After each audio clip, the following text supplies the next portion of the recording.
লবটুলিয়ার উত্তর প্রান্ত খুব বড় একটা হ্রদের মতো। এরকম জলাশয়কে এদেশে বলে কুণ্ডি। এই হ্রদটার নাম সরস্বতী কুণ্ডি। সরস্বতী কুণ্ডির পাড়ে 3 দিকে নিবিড় বন। এই ধরনের বন আমাদের মহালে বা লবটুলিয়াতে নাই। এ বনে বড় বড় বনস্পতিদের নিবিড় সমাবেশ। জলের সান্নিধ্য বশতই হোক বা যে জন্যই হোক, বনের তলদেশে নানা বিচিত্র লতাপাতা, বন্য পুষ্পের ভিড়। এই বন বিশাল সরস্বতী কুণ্ড বিশাল সরস্বতী কুণ্ডির নীল জলকে 3 দিকে অর্ধচন্দ্রাকারে ঘিরিয়া রাখিয়াছে। একদিকে ফাঁকা, সেখান হইতে পূর্ব দিকে বহু দূর প্রসারিত নীল আকাশ ও দূরের শৈলমালা চোখে পড়ে। সুতরাং পূর্ব পশ্চিম কোণে তীরের কোনো এক জায়গায় বসিয়া দক্ষিণ ও বাম দিকে চাহিয়া দেখিলে সরস্বতী কুণ্ডির সৌন্দর্যে অপূর্বতা ঠিক বোঝা যায়। বামে চাহিলে গভীর হইতে গভীরতর বনের মধ্যে দৃষ্টি চলিয়া গিয়া ঘন নিবিড় শ্যামলতার মধ্যে নিজেকে নিজে হারাইয়া ফেলে। দক্ষিণে চাহিলে স্বচ্ছ নীল জলে ওপারে সুদূর বিসর্পী আকাশ ও অস্পষ্ট শৈলমালার ছবি মনকে বেলুনের মতো ফুলাইয়া পৃথিবীর মাটি হইতে উড়াইয়া লইয়া চলে। এখানে একখানা শিলাখণ্ডের উপর কতদিন গিয়া একা বসিয়া থাকিতাম। কখনো বনের মধ্যে দুপুরবেলা আপন মনে বেড়াইতাম। কত বড় বড় গাছের ছায়ায় বসিয়া পাখির কুজন শুনিতাম। মাঝে মাঝে গাছপালা, বন্য লতার ফুল সংগ্রহ করিতাম। এখানে যত রকমের পাখির ডাক শোনা যায়, আমাদের মহালে অত পাখি নাই। নানা রকমের বন্য ফল খাইতে পায় বলিয়া এবং সম্ভবত উচ্চ বনস্পতি শিরে বাসা বাঁধিবার সুযোগ ঘটে বলিয়া সরস্বতী কুণ্ডির তীরের বনে পাখির সংখ্যা অত্যন্ত বেশি। বনে ফুলও অনেক রকমের ফোটে। হ্রদের তীরের নিবিড় বন প্রায় 3 মাইলের উপর লম্বা, গভীরতায় প্রায় 1.5 মাইল। জলের ধার দিয়া বনের মধ্যে গাছপালার ছায়ায় ছায়ায় একটা সুড়ি পথ বনের শুরু হইতে শেষ পর্যন্ত আসিয়াছে। এই পথ ধরিয়া বেড়াইতাম। গাছপালার ফাঁকে ফাঁকে মাঝে মাঝে সরস্বতীর নীল জল, তার ওপর উপুর হইয়া পড়া দূরের আকাশটা এবং দিগন্তলীন শৈলশ্রেণী চোখে পড়িত। ঝিরঝির করিয়া স্নিগ্ধ হাওয়া বহিত, পাখি গান গাহিত, বন্য ফুলের সুগন্ধ পাওয়া যাইত। একদিন একটা গাছের ডালে উঠিয়া বসিলাম। সে আনন্দের তুলনা হয় না। আমার মাথার উপরে বিশাল বনস্পতি দলের ঘন সবুজ পাতার রাশি, তার ফাঁকে ফাঁকে নীল আকাশের টুকরার প্রকাণ্ড একটা লতায় থোকা থোকা ফুল দুলিতেছে। পায়ের দিকে অনেক নিচে ভিজে মাটিতে বড় বড় ব্যাঙের ছাতা গজাইয়াছে। এখানে আসিয়া বসিয়া শুধু ভাবিতে ইচ্ছা হয়। কত ধরনের কত নব অনুভূতি মনে আসিয়া জোটে। এক প্রকার অতল সমাহিত অতি মানস চেতনা ধীরে ধীরে গভীর অন্তঃস্থল হইতে বাহিরের মনে ফুটিয়া উঠিতে থাকে। এ আসে গভীর আনন্দের মূর্তি ধরিয়া। প্রত্যেক বৃক্ষলতার হৃৎস্পন্দন যেন নিজের বুকের রক্তের শান্ত স্পন্দনের মধ্যে অনুভব করা যায়। আমাদের যেখানে মহাল, সেখানে পাখির এত বৈচিত্র্য নাই। সেখানটা যেন অন্য জগৎ। তার গাছপালা জীবজন্তু অন্য ধরনের। পরিচিত জগতে বসন্ত যখন দেখা গিয়াছে লবটুলিয়ায়, তখন একটা কোকিলের ডাক নাই, একটা পরিচিত বসন্তের ফুল নাই। সে যেন রুক্ষ কর্কশ ভৈরবী মূর্তি, সৌম্য সুন্দর বটে কিন্তু মাধুর্যহীন। মনকে অভিভূত করে ইহার বিশালতায়, রুক্ষতায়। কোমল বর্জিত খারব সুর, মালকোষ কিংবা চৌতালের ধ্রুপদ মিষ্টত্বের কোনো পর্দার ধার মারাইয়া চলে না। সুরের গম্ভীর উদাত্ত রূপে মনকে অন্য এক স্তরে লইয়া পৌঁছাইয়া দেয়। সরস্বতী কুণ্ডি সেখানে ঠুংরি। সুমিষ্ট সুরের মধুর ও কোমল বিলাসিতায় মনকে আর্দ্র স্বপ্নময় করিয়া তোলে। স্তব্ধ দুপুরে ফাল্গুন চৈত্র মাসে এখানে তীর তরুর ছায়ায় বসিয়া পাখির কুজন শুনিতে শুনিতে মন কত দূরে কোথায় চলিয়া যাইত। বন্য নিম গাছের সুগন্ধ, নিম ফুলের সুবাস ছড়াইত বাতাসে। জলে জলজ লিলির দল ফুটিত। কতক্ষণ বসিয়া থাকিয়া সন্ধ্যার পর সেখান হইতে উঠিয়া আসিতাম। নাড়া বইহার জরিপ হইতেছে প্রজাদের মধ্যে বিলির জন্য। আমিনদের কাজ দেখাইবার জন্য প্রায়ই সেখানে যাইতে হয়।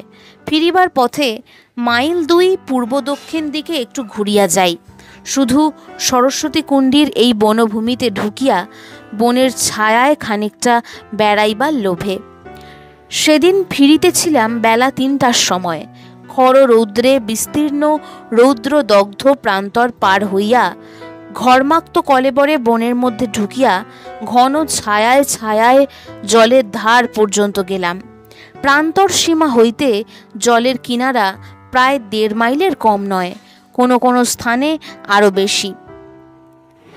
একটা গাছের ডালে ঘোড়া বাঁধিয়া নিবিড় ঝোপের তলায় একখানা অয়েল ক্লথ পাতিয়া একেবারে শুইয়া পড়িলাম। ঘন ঝোপের ডালপালা চারিধার হইতে এমনভাবে আমায় ঢাকিয়াছে যে বাহির হইতে আমায় কেউ দেখিতে পাইবে না। হাত 2 উপরেই গাছপালা, মোটা মোটা কাঠের মতো শক্ত গুড়িওয়ালা কি এক প্রকার বন্য লতা জড়াজড়ি করিয়া ছাদ রচনা করিয়াছে। একটা কি গাছ হইতে হাতখানেক লম্বা বড় বড় বনশিমের মতো সবুজ সবুজ ফল আমার প্রায় বুকের ওপর দুলিতেছে। আর একটা কি গাছ, তার ডালপালা প্রায় অর্ধেক ঝোপটা জুড়িয়া তাহাতে কুচো কুচো ফুল ধরিয়াছে। ফুলগুলি এত ছোট যে কাছে না গেলে চোখে পড়ে না, কিন্তু কি ঘন নিবিড় সুবাস সেই ফুলের। ঝোপের নিভৃত তল ভারাক্রান্ত সেই অজানা বনপুষ্পের সুবাসে। পূর্বেই বলিয়াছি, সরস্বতী কুণ্ডীর বন পাখির আড্ডা। এত পাখিও আছে এখানকার বনে। কত ধরনের, কত রং বেরঙের পাখি, শ্যামা, শালিক, হরটিট, বনটিয়া, ফেজান্ট ক্রো, চড়াই, ছাতারে, ঘুঘু, হরিয়াল। উঁচু গাছের মাথায় আজবৌরি, চিল, কুল্ল। সরস্বতীর নীল জলে বক, শিল্লি, রাঙা হাঁস, মানিক পাখি, কাক প্রভৃতি জলচর পাখি। পাখির কাকলিতে মুখর হইয়া উঠিয়াছে ঝোপের উপরটা। কি বিরক্তই করে তারা। তাদের উল্লাস ভরা অবাক কুজনে কান পাতা দেয়। অনেক সময় মানুষকে গ্রাহ্যই করে না। আমি শুইয়া আছি দেখিতেছে, আমার চারিপাশে হাত 1.5 দূরে তারা ঝুলন্ত ডালপালায় লতায় বসিয়া কিচকিচ করিতেছে। আমার প্রতি ভ্রুক্ষেপও নাই। পাখিদের এই অসংকোচ সঞ্চরণ আমার বড় ভালো লাগিত। উঠিয়া বসিয়াও দেখিয়াছি তাহারা ভয় পায় না। একটু উড়িয়া গেল, কিন্তু একেবারে দেশ ছাড়া হইয়া পালায় না। খানিক পরে নাচিতে নাচিতে, বকিতে বকিতে আবার অত্যন্ত কাছে আসিয়া পড়ে। এখানেই একদিন প্রথম বন্য হরিণ দেখিলাম। জানিতাম বন্য হরিণ আমাদের মহালের জঙ্গলে আছে, কিন্তু এর আগে কখনো চোখে পড়ে নাই। শুইয়া আছি, হঠাৎ কিসের পায়ের শব্দে উঠিয়া বসিয়া শিয়রের দিকে চাহিয়া দেখি ঝোপের নিভৃততর দুর্গমতর অঞ্চলে নিবিড় লতা পাতার জড়াজড়ির মধ্যে আসিয়া দাঁড়াইয়াছে একটা হরিণ। ভালো করিয়া চাহিয়া দেখি বড় হরিণ নয়, হরিণ শাবক। সে আমায় দেখিতে পাইয়া অবোধ বিস্ময়ে বড় বড় চোখে আমার দিকে চাহিয়া আছে। ভাবিতেছে, এ আবার কোন অদ্ভুত জীব। খানিকক্ষণ কাটিয়া গেল, দুজনেই নির্বাক নিষ্পন্দ। 1/2 মিনিট পরে হরিণ শিশুটা যেন ভালো করিয়া দেখিবার জন্য আবার একটু আগাইয়া আসিল।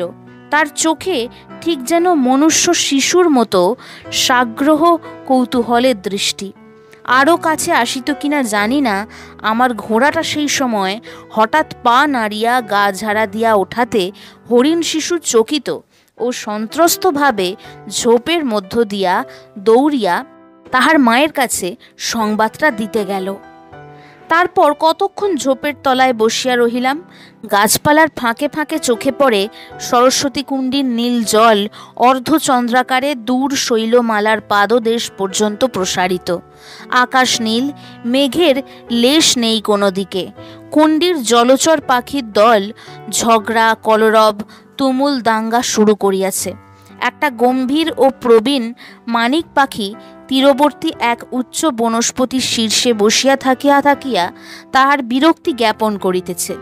জলের ধারে ধারে বড় বড় গাছের মাথায় বকের দল এমন ঝাঁক বাঁধিয়া আছে, দূর হইতে মনে হয় যেন সাদা সাদা থোকা থোকা ফুল ফুটিয়াছে।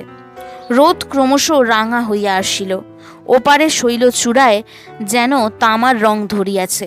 বকের দল ডানা মেলিয়া উড়িতে আরম্ভ করিল। গাছপালার মগ ডালে রোদ উঠিয়া গেল। পাখির কুজন বাড়িল, আর বাড়িল অজানা বনকুসুমের সেই সুঘ্রাণটা। অপরাহ্নের ছায়ায় গন্ধটা যেন আরও ঘন, আরও সুমিষ্ট হইয়া উঠিয়াছে। একটা বেঁজি খানিক দূর হইতে মাথা উঁচু করিয়া আমার দিকে এক দৃষ্টে চাহিয়া দেখিতেছে। কি নিভৃত শান্তি, কি অদ্ভুত নির্জনতা! এতক্ষণ তো এখানে আছি, 3.5 ঘন্টার কম নয়।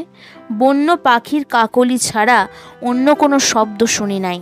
আর পাখিদের পায়ে পায়ে ডালপাতার মচমচানি, শুষ্ক পত্র বা লতার টুকরো পতনের শব্দ। মানুষের চিহ্ন নাই কোনো দিকে। নানা বিচিত্র ও বিভিন্ন গড়ন বনস্পতিদের শীর্ষদেশের। এই সন্ধ্যার সময় রাঙা রোদ পড়িয়া তাদের শোভা হইয়াছে অদ্ভুত। তাদের কত গাছের মগডাল জড়াইয়া লতা উঠিয়াছে। এক ধরনের লতাকে এদেশে বলে ভিওড়া লতা, আমি তাহার নাম দিয়েছি ভোমরা লতা। সে লতা যে গাছের মাথায় উঠিবে আষ্টে পৃষ্ঠে জড়াইয়া ধরিয়া থাকে। এই সময় ভোমরা লতায় ফুল ফোটে। ছোট ছোট বনজুইয়ের মতো সাদা সাদা ফুলে কত বড় বড় গাছের মাথা আলো করিয়া রাখিয়াছে। অতি চমৎকার সুঘ্রাণ, অনেকটা যেন প্রস্ফুটিত সর্ষে ফুলের মতো, তবে অতটা উগ্র নয়। সরস্বতী কুণ্ডীর বনে কত বন্য শিউলি গাছ, শিউলি গাছের প্রাচুর্য এক এক জায়গায় এত বেশি যেন মনে হয় শিউলির বন। বড় বড় শিলাখণ্ডের উপরে শরতের প্রথমে সকালবেলায় রাশি রাশি শিউলি ফুল ঝরিয়া পড়িয়াছিল। দীর্ঘ একরকম কর্কশ ঘাস, সেই সব পাথরের আশেপাশে বড় বড় ময়না কাঁটার গাছ তার সঙ্গে জড়াইয়াছে। কাঁটা, ঘাস, শিলাখণ্ড সবটাতেই রাশি রাশি শিউলি ফুল। আর্দ্র ছায়া গহন স্থান, তাই সকালের ফুল এখনো শুকাইয়া যায় নাই। সরস্বতী রথকে কত রূপেই দেখিলাম। লোকে বলে সরস্বতী কুণ্ডীর জঙ্গলে বাঘ আছে।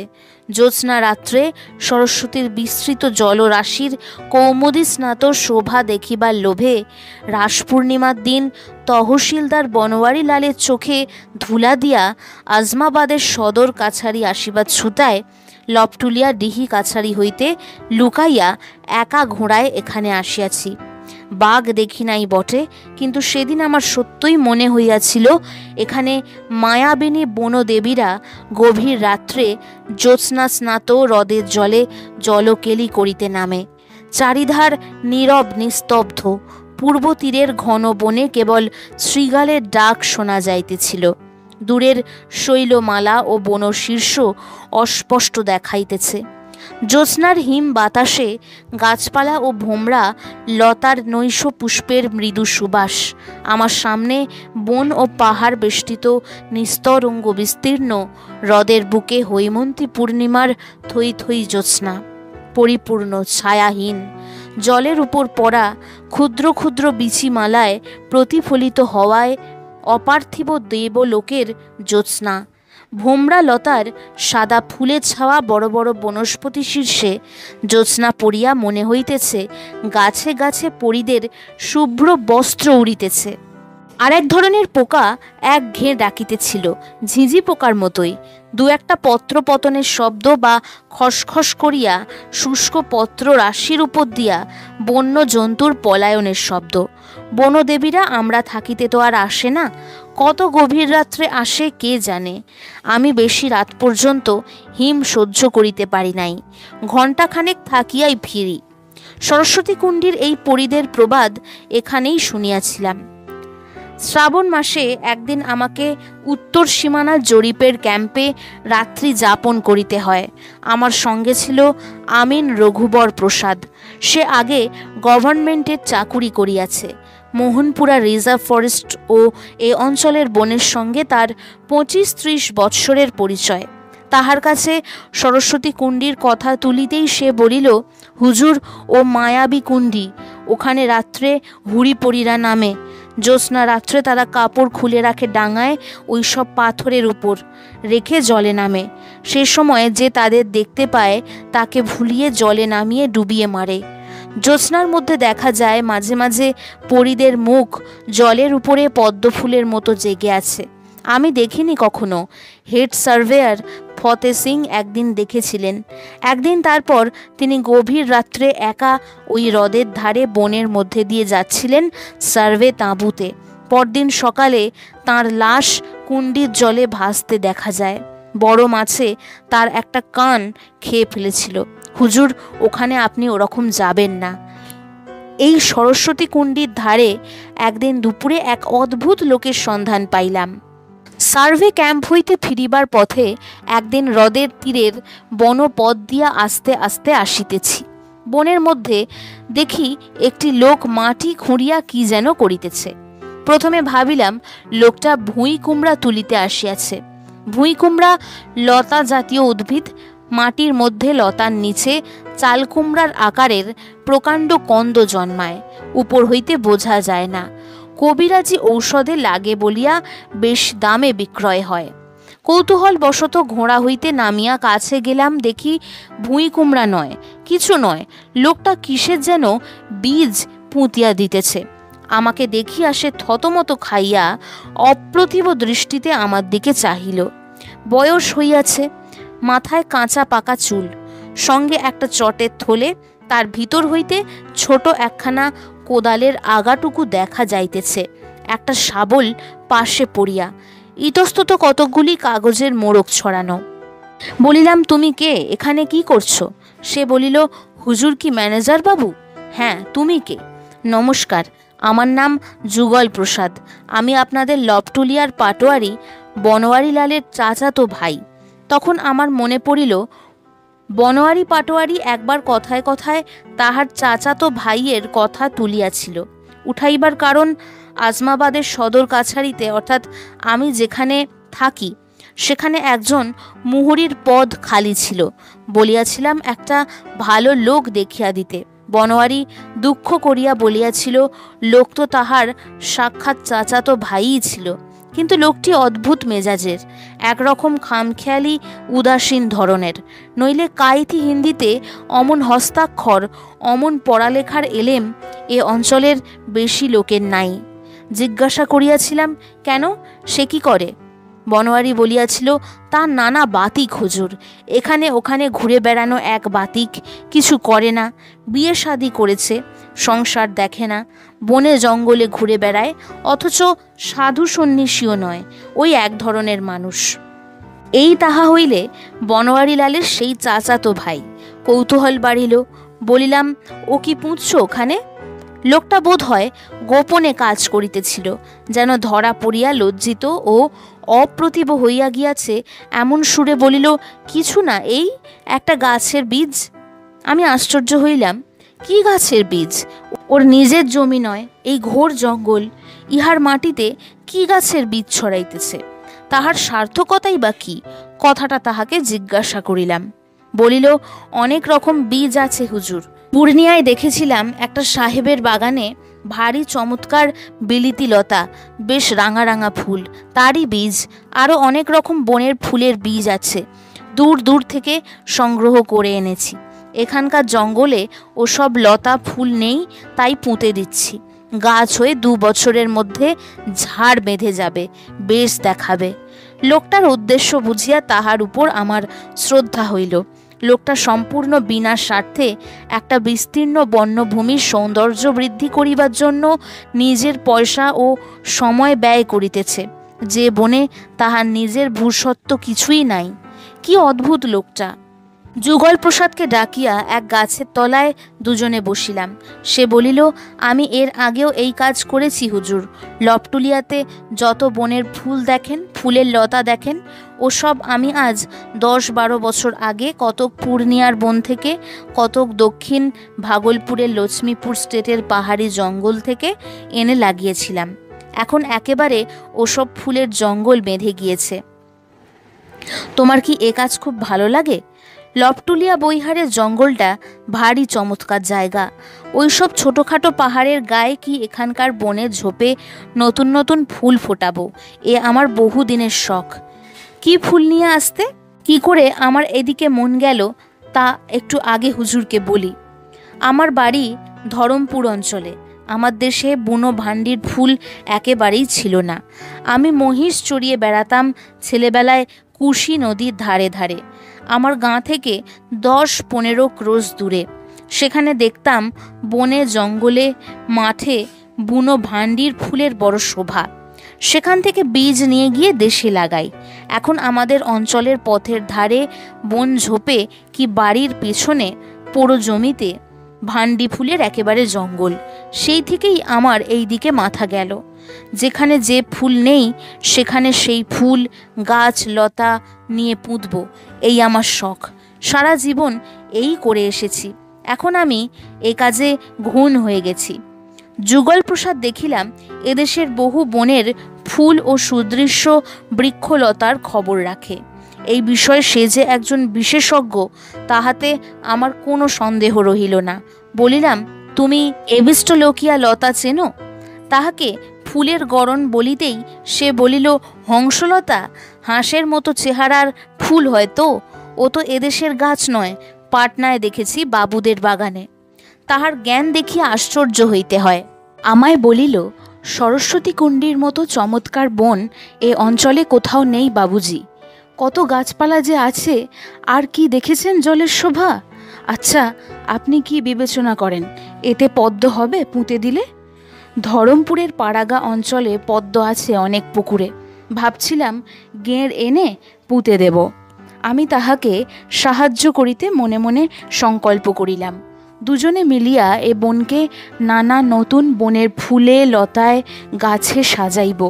সেই দিন হইতে ইহা আমাকে যেন একটা নেশার মতো পাইয়া বসিল।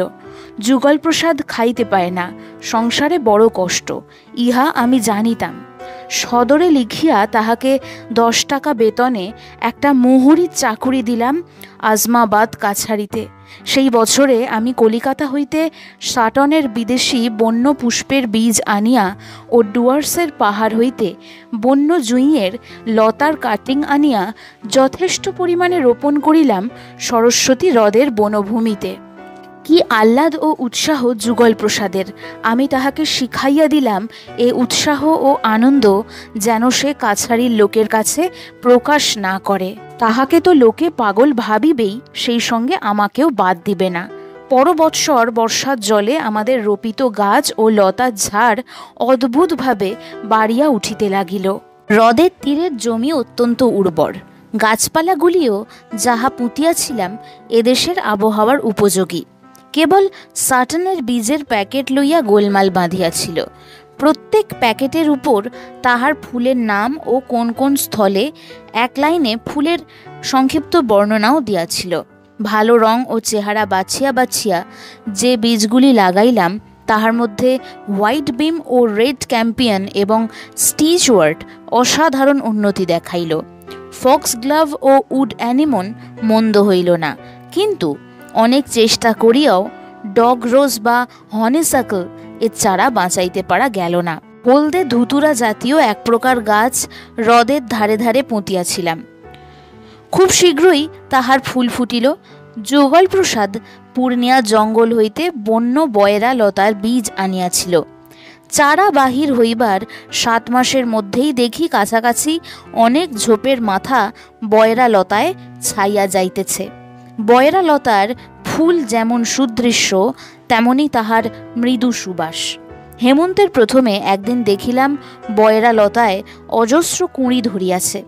যুগল প্রসাদকে খবরটা দিতেই সে কলম ফেলিয়া আজমাবাদ কাছারি হইতে 7 মাইল দূরবর্তী সরস্বতী হ্রদের তীরে প্রায় দৌড়িতে দৌড়িতেই আসিল। আমায় বলিল, লোকে বলেছিল হুজুর বয়রা লতা জন্মাবে, বাড়বেও বটে, কিন্তু ওর ফুল ধরবে না।